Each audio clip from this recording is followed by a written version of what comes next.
So what I'm going to do is tell you a little bit, kind of a thumbnail history of some of the special women that have been living here on the islands, both Captiva and Sanibel, over the years. And they are special in so many different ways. We're going to talk a little bit about conservation, but also other aspects of the islands as well, and how they impacted the islands and how they left their influence here. So what I'd like to do is to start with a homesteader from Captiva. Her name was Hattie Brainerd, and she was a Canadian. Her family was living directly on the border between Vermont and Canada. You may have heard of the library that is half in Canada and half in the United States, and they have a line through the middle of the library, so you have to enter from one side or the other side, you can't cross the line and all that. Anyway, that's where they came from. They came to Buckeye and homesteaded in 1896 after immigrating and naturalizing a few years earlier. Hattie Brainerd had difficulty in pregnancy. Before they left Canada, they left 5 children's graves there. 4 of them were basically blue babies. They died within days of birth, if not on the same day. And one of them lived for about a year and a half before they left. When they moved to Captiva, or when they moved to Buckeye and homesteaded, she lost 4 more babies.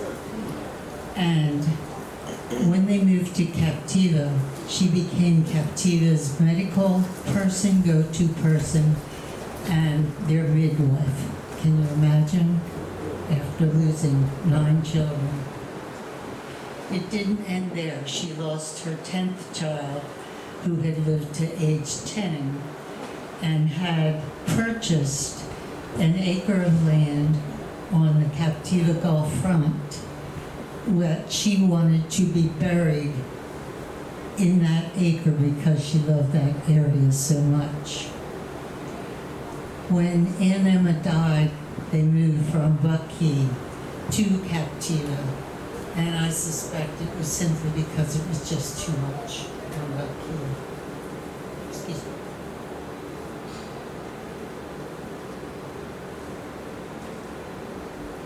They had one more child who came from Canada with them. He was an adopted child named Gordon. And Gordon married, and they had their first child, and his wife was pregnant, 8 months pregnant, with their second child when he was accidentally killed. So this lady lost 11 children over the years. She became also the Captiva postmistress and was postmistress there for 35 years.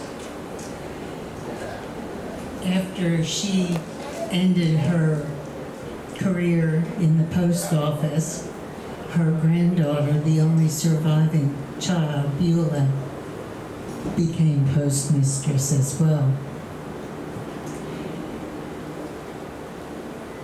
She lost her first husband a couple of years after she lost her last child, Gordon, and then she remarried a few years later, and they set up a hotel which also incorporated the post office, and spent the rest of her life on Captiva and was basically one of the most important people on that island over the years until her passing at age 82. She went through one of the hurricanes, the 1944 hurricane, in the home of a fisherman named Belton Johnson, and in that hurricane, a tornado, which had been a waterspout but became a tornado as it hit Captiva, wiped out his house, pushed all of them out the back end of the house and destroyed the house. Hattie came up with a broken arm but survived. So she's kind of a special person. So that's one of our homesteaders. Another homesteader that I'd like to talk about on Saturday, if I can catch the papers, was actually a Confederate widow. She was originally a Kentuckian.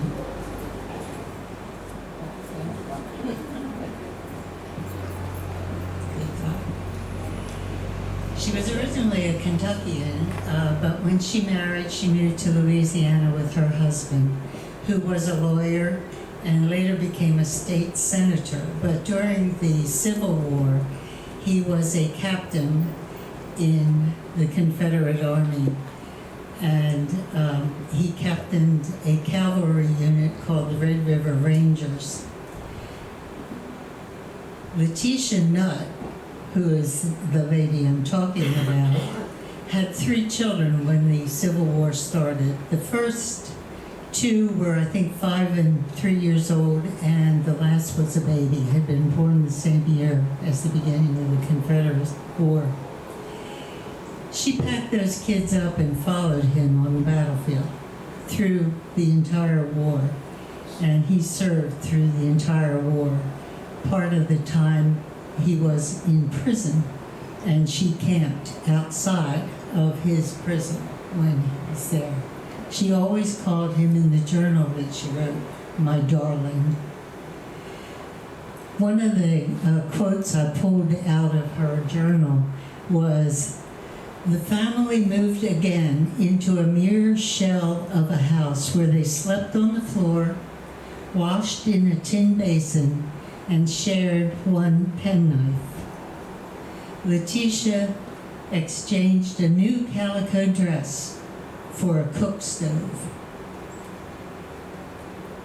They were actually royalty, if you will, or aristocracy, as far as the Confederates were concerned. And after the war, they entertained a number of the Confederate generals and that sort of thing.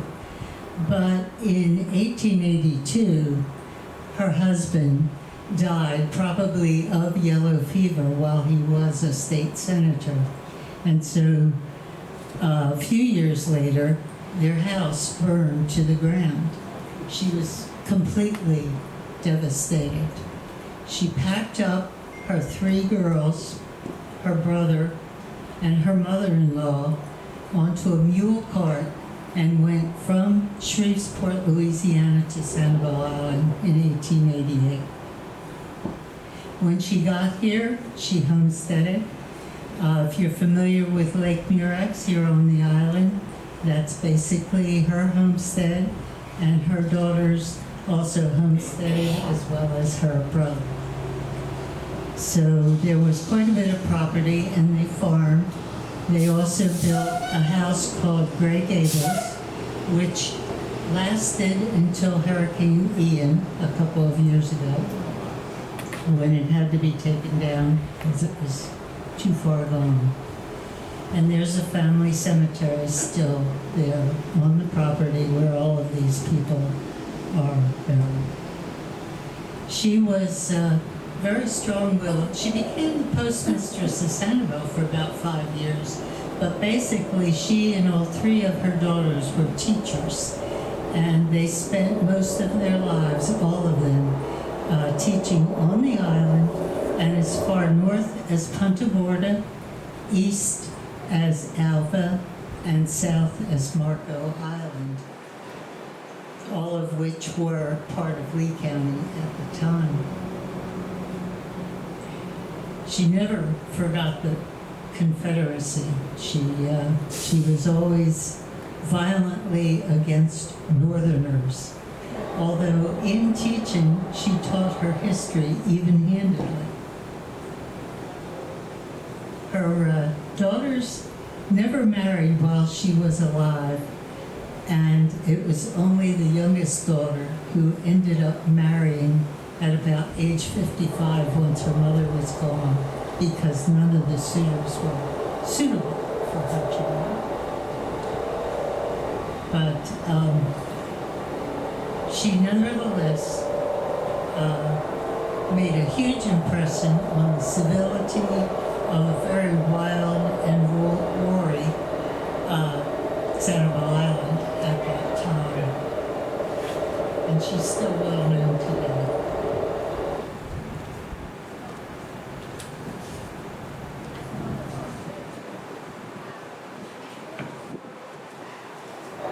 One of my favorite people is Dr. Louise Miramon Perry.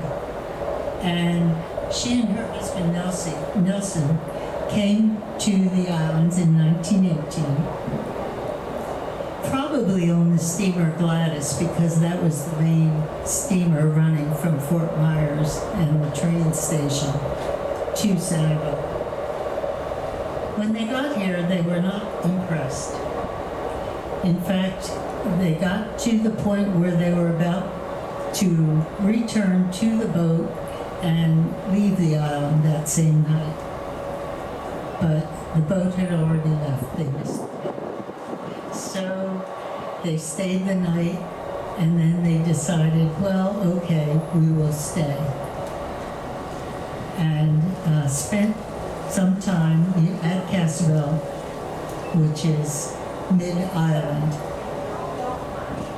and then returned each year, usually in winter time.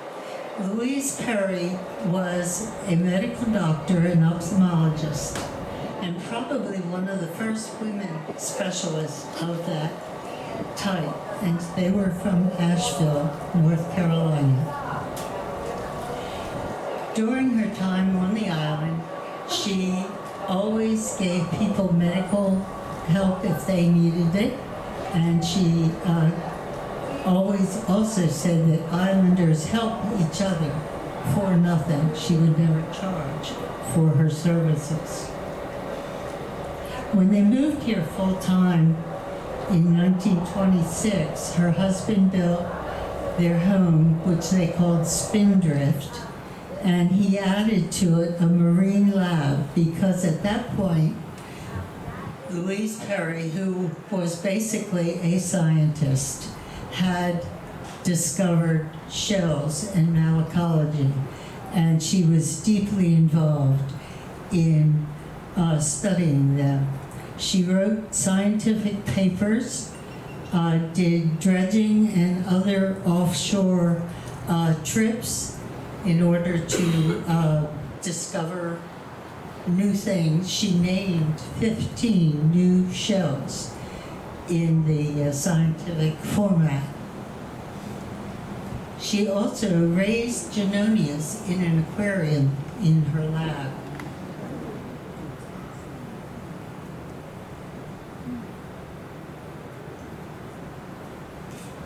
She wrote many papers, and eventually she wrote a book that was called The Marine Shells of the Southwest Coast of Florida. That was in about 1940-41. And a few months ago, I interviewed Dr. Jose Leal of our Shell Museum just down the road here. And I mentioned Louise Perry to him, and I have a quote from him that I'd like to read. He said, "I really wish I had met her. Her book is, to me, a masterpiece. The staying power of that book is just unbelievable. She did a tremendous job."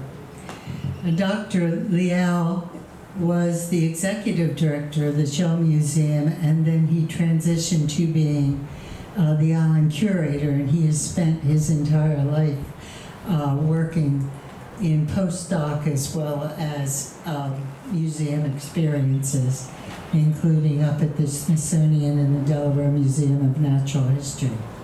And that's really quite high praise for this woman. and her staying power, if you will, after 85 years. The Saturday Evening Post wrote an article about her back in the 40s as well. She directed our shell show, which is ongoing as we speak, for about 15 years. And she donated the Perry Tract, which is part of the Ding Darling Refuge lands. It's on the Gulf. It's their only Gulf front tract. When in her will when she passed away in the 60s. And she also had sold property to Lathrop and Helen Brown, who brought the ferry boat Algiers onto the property. You may have heard of the ferry boat on the Gulf front for many years. Lathrop Brown was a roommate of FDR in college. Okay. She also had a Scottish Terrier named Dummy. I used to have a cat named Dummy, so I appreciate that.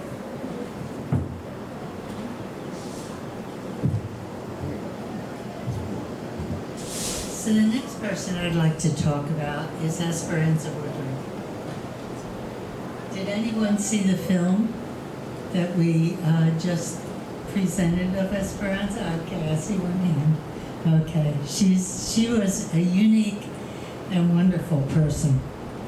She was born on Cayo Costa in 1901. She was born in a palm-thatched hut with her rancho family. That was Cuban ranchos were commercial fishing throughout this area from the late 1600s up to about 1901, 1910, something like that.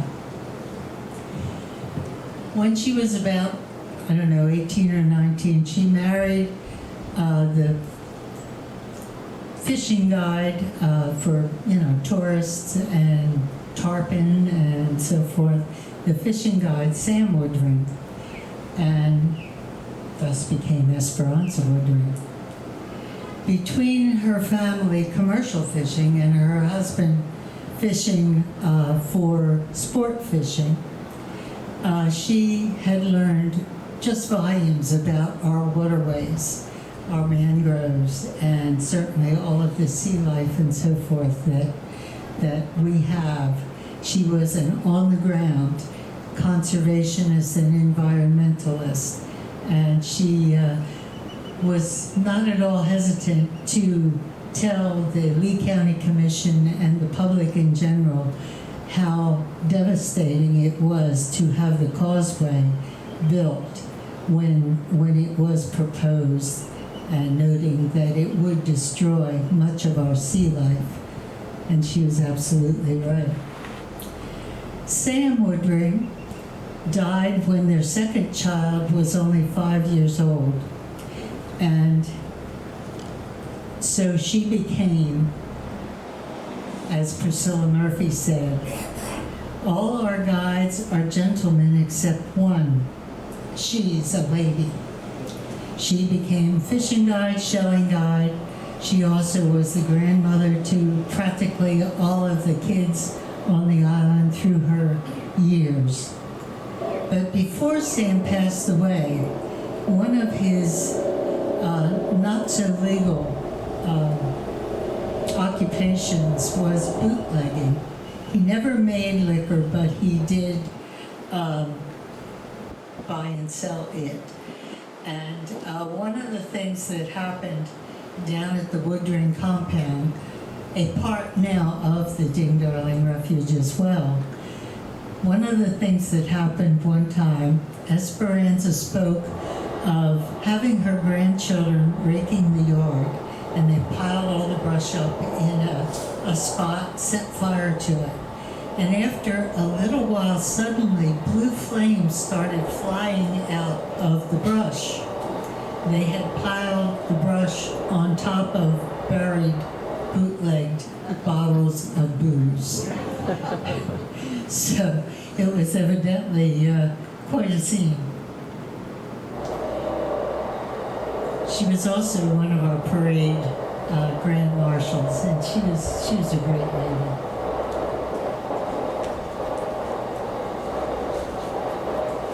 So I want to go into a slightly different direction and talk about Ruth Hunter. Ruth Hunter started out her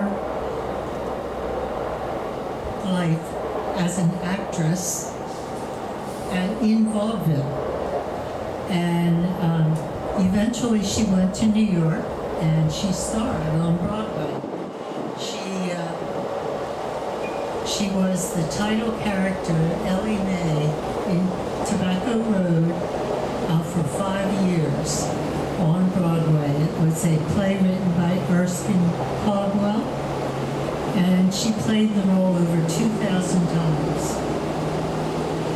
Her husband was a radio man, basically, and after her run on Broadway, the two of them started a summer theater on Long Island in a boathouse, and they ran that for over a decade.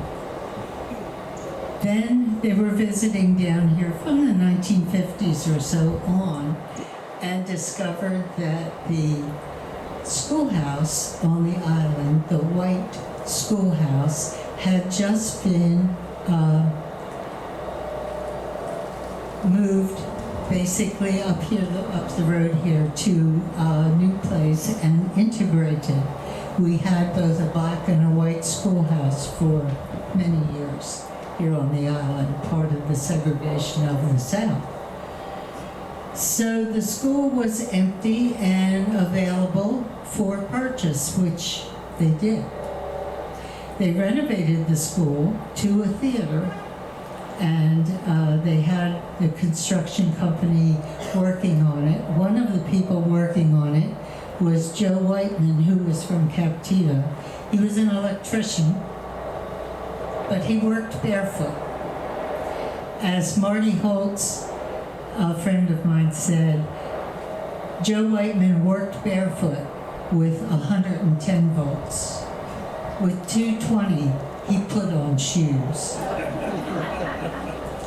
So anyway, Ruth and Philip Hunter brought 15 barrels and 7 trunks of costumes to the renovated theater, our old schoolhouse, lighting equipment, and some 85 or 90 chairs. The schoolhouse was at that time a 2-room schoolhouse. So the one room was the theater, the second room was the dressing room, and also where the Hunters lived for the 20 years or so that the theater ran. It was a community theater, and it got a lot of press. It was one of the first live theaters in Lee County, and always a community theater with, by the time they were done, more than 500 of the members of the Sanibel and Captiva community had been on stage.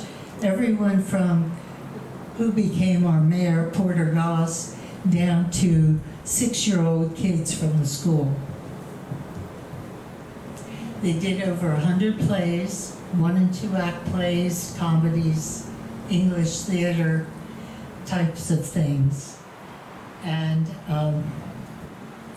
when her husband passed away in 1982, they closed down the theater. Although it did continue, I didn't mention the name of the theater, but it was called the Pirate Playhouse, and it was painted a bright, shocking pink and decorated with some yellow and black. And they had a billboard on the front that they painted the seasons, plays, and dates. Check them off as you went through the winter season.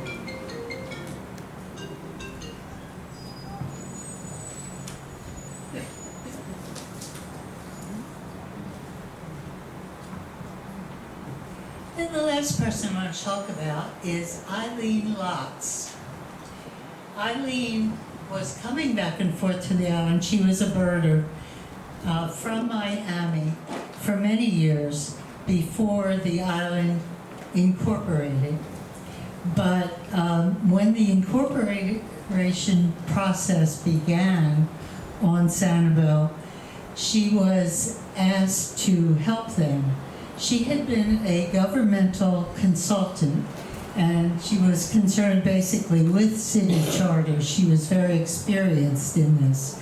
So she was hired to guide our incorporation through the state legislature, which was not an easy experience. She stayed with who had become the future mayor, Z. Butler, throughout the year on the island. And I'll mention that Z was the secretary of the Home Rule Study Group and also the chair of Sanibel Tomorrow, which was one of the groups advocating for us to become a city back in 1974. She was also on the first council.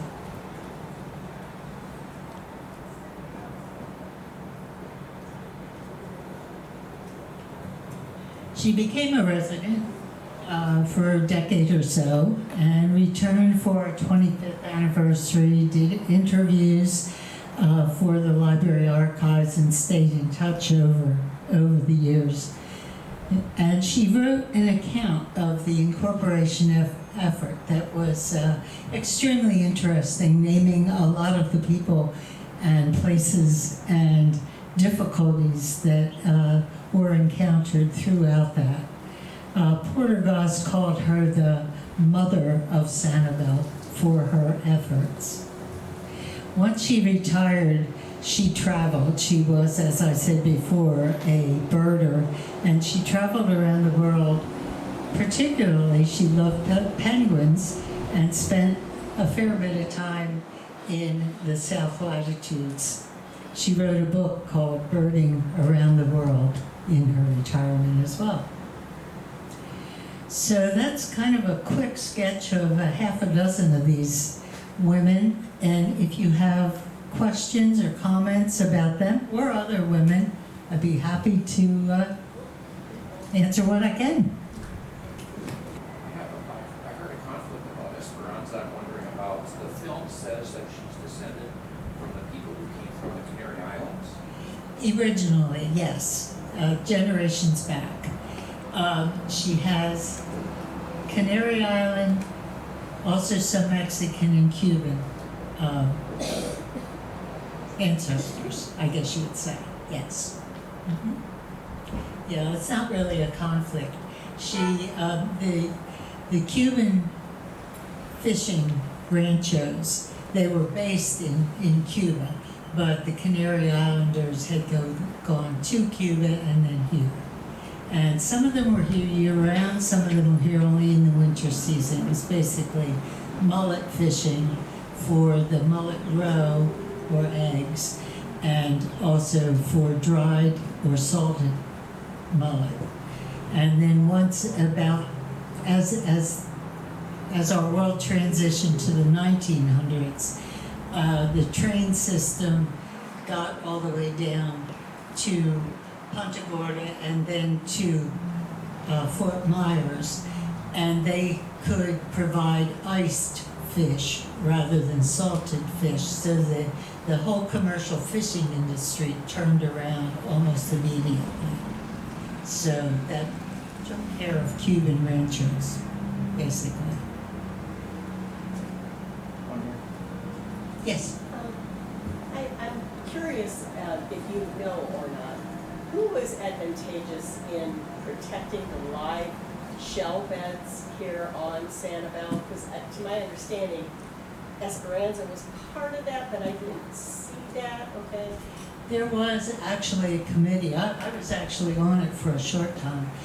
There was a committee after the city became a city. Mm-hmm. It was a gradual thing. At first, there was a limit of, as far as live shells, you could only take 2. Right. And then they later reduced it to none at all.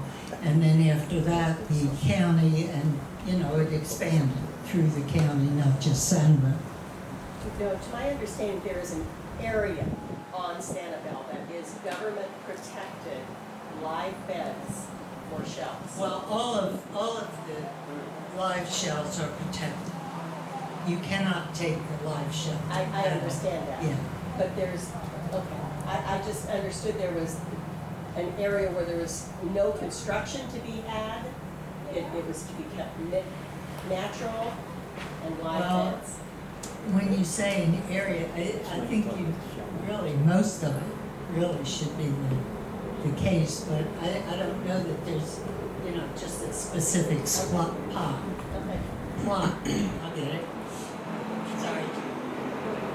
Any other questions? Thoughts, comments? Yes? Do you have any information about the founder of Crow? No, I do not. Sorry. Yeah. Tell us about your books. Okay, my books. I have published 7 books over the years. I have co-published, have a co-author for the history of SCCF across the way. And I have co-authored 2 books on Sanibel, one on conservation and protecting the islands, and one on basically the years before, called Once Upon the Island, known as Sanibel. I've also published Sanibel's Story. I published that actually 25 years ago, and it has just this year, the city and the museum has republished it after I reviewed it for the 50th anniversary of the city, because they consider it to be the classic history of the islands. And altogether I've published 7 books. Yeah, 1 fiction and the rest are nonfiction. Yes? Can you tell us about your experience in education that led you to here? That's kind of accidental. I graduated from Rutgers, and my majors were psychology and English. I've always been interested in writing, but not particularly in history. But when I got here, I got involved in archaeology and the island's history, and it's just grown. The more you learn about any subject, you grow into another subject.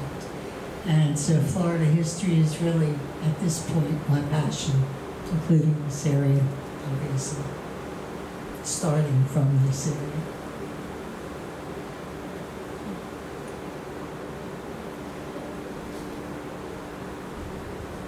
If nothing else,